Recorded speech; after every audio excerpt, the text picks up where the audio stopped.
Hello RBCians, a very good morning to you all.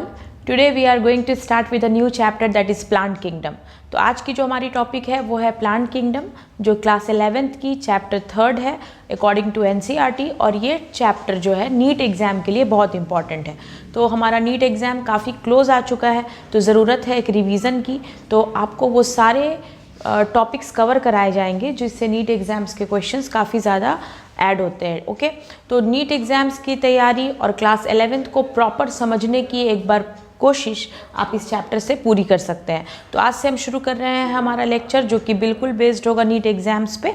तो हमारी first जो lecture है वो बेसिक है प्लांट किंगडम के लिए। तो सबसे पहले स्टूडेंट्स मैं आपको बता दूं कि प्लांट किंगडम एक ऐसा चैप्टर है जिसमें हम प्लांट्स के सभी डिविजन्स के बारे में पढ़ेंगे, उसके सभी जितने भी सब क्लासेस हैं, जितने भी उनके कैरेक्टरिस्टिक फीचर्स हैं, इन सब को डील करेंगे।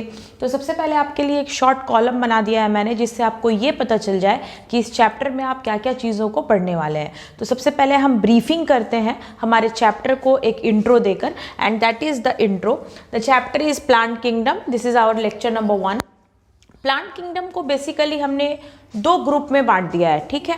तो उसमें दो ग्रुप जो होती है उसके अकॉर्डिंग ही उनके सारे अलग अलग क्लासेस को रखा गया है। तो इनके जो दो बेसिक ग्रुप्स हैं, that is cryptogamy, means these are the plants in which seeds are absent. Seedless plant की जो फैमिली होती है, जो सीड्स को डेवलप नहीं कर पाते, उनको हमने क्रिप्टोगैमी कहा है। तो क्रिप्टोगैमी का मतलब यानी कि जिसमें सीड्स की डेवलपमेंट, सीड्स प्रेजेंट नहीं होते। जस्ट अपोजिट है फेनेरोगैमी। ये ऐसी फैमिली है जिसमें सीड्स डेवलप होते हैं। ओके, तो जिसमें सीड्स प्रोड्यूस हो उनको हम कहते हैं फेनेरोगैमी, और जिनमें सीड्स नहीं डेवलप होते हैं, एब्सेंट होते हैं, दैट आर कॉल्ड क्रिप्टोगैमी। अब इसको हमने अलग अलग डिविजन्स में बांटने की शुरुआत की। तो यहाँ पर देखा गया कि जो हमारे क्रिप्टोगैमस प्लांट्स हैं उनको अलग अलग 3 क्लासेस में हमने रखा है, दैट इज थैलोफाइटा, ब्रायोफाइटा और टेरिडोफाइट्स। थैलोफाइट्स जो है स्टूडेंट्स, ये हमारे स्टार्टिंग में है चैप्टर। NCERT आप जैसे शुरू करेंगे तो आपको थैलोफाइटा दिखाई देगा, जिसमें एल्गी और फंगस के ब्रांच को आपको इंट्रोड्यूस किया गया है। यानी कि चैप्टर शुरू करेंगे हम लोग थैलोफाइटा से। डिटेल कॉन्सेप्ट चैप्टर का कहाँ से शुरू होना है? थैलोफाइटा से। थैलोफाइटा में एल्गी और फंगस की फैमिली आती है। जैसा कि आप सभी जानते हैं कि एल्गी और फंगस जो हैं ये इस तरह के ऑर्गेनिजम्स हैं जिसके अंदर आपको सैप्रोफाइटिक मोड ऑफ न्यूट्रिशन भी मिलेगा एल्गी के अंदर, फंगस के अंदर, और एल्गी जो है हमारा वो ऑटोट्रॉफिक मोड ऑफ न्यूट्रिशन रखता है। तो थैलोफाइटा में एल्गी और फंगस को क्लासीफाई किया गया है। नेक्स्ट हम आते हैं ब्रायोफाइट्स। ब्रायोफाइट्स में हमारे पास 3 डिपार्टमेंट्स में हम लोगों को डील करना है, दैट इज हेपेटिकोप्सिडा, एंथोसेरोटॉप्सिडा एंड ब्रायोप्सिडा। ये 3 अलग अलग सिस्टम, 3 अलग अलग कैटेगरी में प्लांट्स को कैटेगराइज किया गया।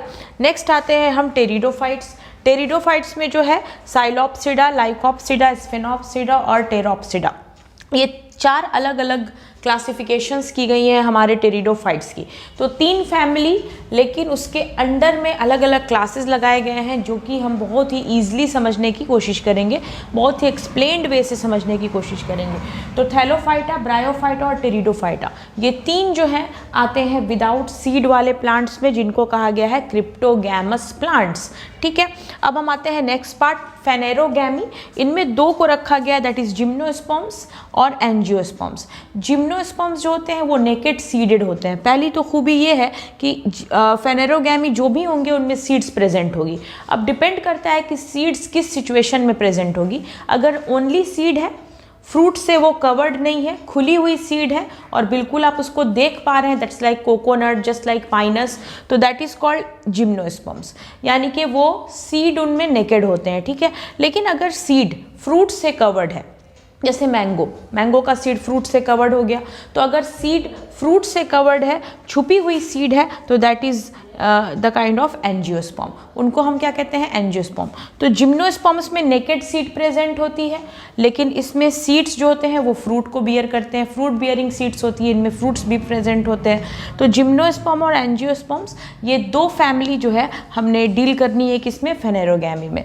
जिम्नोस्पर्म्स में अलग अलग 3 क्लासिफिकेशन किया गया है, दैट इज साइकोडॉप्सिडा, कॉर्निफेरोडॉप्सिडा एंड नेटॉप्सिडा। ये 3 सिस्टम है जिसको हम एक्सप्लेन करके पढ़ेंगे।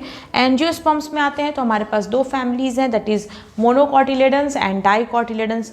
मोनोकॉटिलेडन्स मतलब single cotyledon will be present just like family of wheat, family of paddy. जो भी सिंगल कॉटिलेडन्स की फैमिली है, गेहूं, धान वगैरह, ये सब किस में आते हैं? मोनोकॉट्स में आते हैं। जैसे ग्राम हो गया, चना जिसको कहते हैं, पी यानी कि मटर, ये सब जिसमें आते हैं that is called dicotyledons because that can have two cotyledons present. तो टू कॉटिलेडन्स और सिंगल कॉटिलेडन्स, ये दो बेस हमने किया है किस पर? एंजियोस्पर्म पर। तो स्टूडेंट्स चैप्टर काफ़ी इंटरेस्टिंग होने वाला है क्योंकि इस चैप्टर में बहुत सारी थ्योरेटिकल कॉन्सेप्ट्स दी गई हैं जहाँ से क्वेश्चन उठेगा और आपको कंप्लीट एनसीईआरटी ही दी जाएगी जिससे आपके एग्जाम्स में क्वेश्चंस जो हैं वो ना छूटे। तो हमारे पास ये फर्स्ट लेक्चर है हमारा जिसमें हमने प्लांट किंगडम को क्लासीफाई किया है। क्लासिफिकेशन का सिस्टम आप समझ चुके हैं। किस बेस पर क्लासीफाई किया गया है? On the basis of seeds present और एब्सेंट। तो seeds present and seeds absent जैसा भी कंडीशन है वो आप देख रहे हैं, उसके नीचे हमने क्लासिफिकेशंस लगाई है कि अगर सीडेड हैं तो उनका कंडीशन क्या होगा और सीड एब्सेंट है तो उनमें कौन कौन से ब्रांचेस आते हैं। तो स्टूडेंट्स ये हमारा एक फर्स्ट कॉलम है, ये हमारी फर्स्ट लेक्चर है जिसमें आज हम सबसे पहले शुरू करेंगे थैलोफाइटा। आपके चैप्टर की शुरुआत यहाँ से होनी है, थैलोफाइटा से एनसीईआरटी आप कवर करेंगे। तो स्टार्टिंग से ही आपको थैलोफाइटा दिया गया, लेकिन मैंने पूरे चैप्टर को पहले समराइज किया है ताकि आपको एक कॉन्सेप्ट लग जाए, एक आइडिया लग जाए कि आप पढ़ने क्या वाले हैं। बिल्कुल ओके स्टूडेंट्स, तो ये एक समरी है और एक समराइजेशन है हमारे फर्स्ट चैप्टर का कि हमें इसमें क्या क्या चीज़ें डिस्कस करनी है। तो ये चैप्टर की बेसिक आइडियाज़ आपको लग गई हैं। ये हमारा लेक्चर नंबर 1 था और अब हम डिस्कस करेंगे थैलोफाइटा यानी कि पूरी कंप्लीट ब्रांच और उसके पूरे कंडीशंस के साथ, पूरी कैरेक्टरिस्टिक फीचर्स के साथ। स्टूडेंट्स तो मिलते हैं आपसे अपनी अगली लेक्चर में, दैट इज़ थैलोफाइटा, और let's start with the thallophyta concept just now. Okay, till then take care, have a safe day.